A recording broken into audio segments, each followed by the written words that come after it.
Salut les amis, bienvenue pour le WOD du jour. Aujourd'hui, le WOD encore, donc c'est un 4 time. Le but, c'est de terminer ce WOD entre guillemets le plus rapidement possible, mais vous commencez à me connaître. Moi, ce que je veux, c'est de la qualité dans l'exécution de vos mouvements. Alors, il est un petit peu complexe. Il y a beaucoup de mouvements et puis il y a un petit... il est en 4 tours, mais il y a 2 tours dans un sens et 2 tours dans l'autre. Donc, je vais vous expliquer. Déjà, première chose, c'est que c'est un départ toutes les 5 minutes. Ça veut dire que vous avez 5 minutes pour faire un premier round.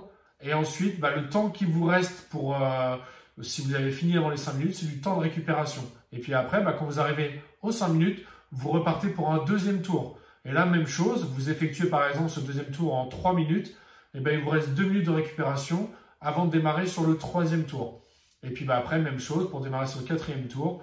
Et donc au final, vous aurez fait 4 tours. Alors, les 2 premiers tours, ils vont se passer de la manière suivante. Vous aurez des sauts à faire par-dessus votre haltère, si vous avez une haltère, ou des sauts à faire par-dessus sur votre sac à dos, si vous voulez sauter par-dessus votre sac à dos.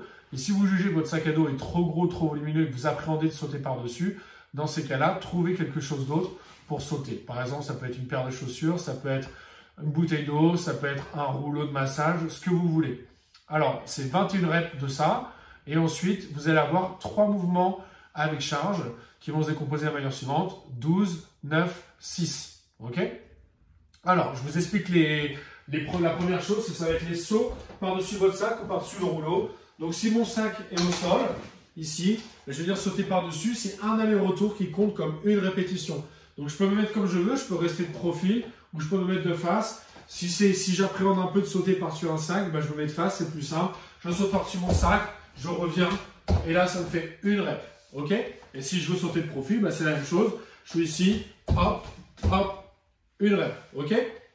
Voilà pour les sauts. Donc ça, vous retrouverez ça entre chaque exercice. Et à chaque fois, ce sera ça que vous aurez à faire. Ensuite, je vous montre le premier exercice. Ce sont des thrusters. Donc les thrusters, c'est quoi? C'est un squat suivi d'une poussée vers le haut. Donc j'aurais pris mon sac, il sera au sol, je l'attrape, je le lève, je le mets à mes épaules.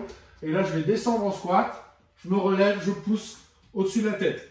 Alors, les points clés dans l'exécution de ce mouvement, ça va être mes talons en permanence au sol. C'est-à-dire que quand je suis ici, quand je descends, j'ai mes talons bien au sol. Et quand je remonte, je pousse pareil avec mon pied totalement. Je peux monter après en extension si je veux sur mes pointes de pied. Mais ce qui est très important, c'est lors de l'exécution de votre squat, c'est de garder vos talons au sol. La posture du dos, toujours très droite. Donc, je lève bien mon sac, je mets mes coudes vers le bas. Et quand je descends, j'essaie de garder un buste le plus droit possible. J'évite de m'affaisser vers l'avant. Ok, je garde mon buste le plus droit possible. Et enfin, quand je vais pousser, je cherche à avoir une extension totale des bras, un alignement des bras avec mes oreilles, bras verrouillés, coudes verrouillés, et charge au-dessus de la tête. Je serre la sangle abdominale, je serre les fessiers et je contracte les cuisses. Et là, avec ça, je suis totalement gainé. Voilà pour les thrusters. Ensuite, vous avez des clean and jerk à faire. Donc, clean and jerk, ça va être amener le sac du sol jusqu'aux épaules, puis des épaules au-dessus de la tête. Donc, je suis ici, sac au sol, je le lève, je l'amène à l'épaule, et après, je le pousse au-dessus de la tête. Ok? On ne va pas focaliser sur la technique de pousser. Vous pouvez faire soit ce qu'on appelle un push press, soit un push jerk. Ça, c'est vraiment là, on rentre dans du technique. Moi, ce que je vous demande aujourd'hui, c'est dans les adaptations, c'est simplement de pousser votre sac des épaules à au-dessus de la tête. Ok? Et enfin, on a des devil press à faire. Donc, devil press, c'est le sac est au sol. Je viens faire un burpee. Donc, en temps normal, sur un devil press, on viendrait tenir son haltère ou tenir sa kettlebell. Là, je ne vais pas vous demander de tenir votre sac parce que vous risquez de l'écraser. Ça dépend de ce que vous avez dedans. Donc, à ce moment-là, laissez-le sur le côté, comme si vous alliez le tenir. Et en fait, vous allez faire un burpee à côté. Donc, je mets mon sac ici. Je vais faire un burpee à côté. Là, je me relève. J'attrape mon sac et je l'emmène au-dessus de la tête en un seul temps. Pas de passage à l'épaule. Ok, je me repose au sol. Je peux même faire mon burpee dessus à la limite. Je me relève et je le pousse. C'est ça. Faites ça, faites votre burpee dessus. Et comme ça, vous allez à chaque fois faire votre devil press. Donc voilà pour les 3 exercices avec charge. Après, vous allez voir que dans l'exécution du WOD en lui-même, les 2 premiers tours, vous allez commencer donc 12, 9, 6.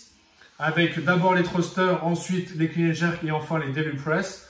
Et puis, dans les 2 derniers tours, vous allez faire 6, 9, 12. Vous commencez par les Devil Press, vous enchaînez sur les Clean and Jerk et vous terminez par les Thrusters. Voilà les amis pour le mot du jour. Je vous souhaite une belle journée et je vous dis à demain. Salut à tous.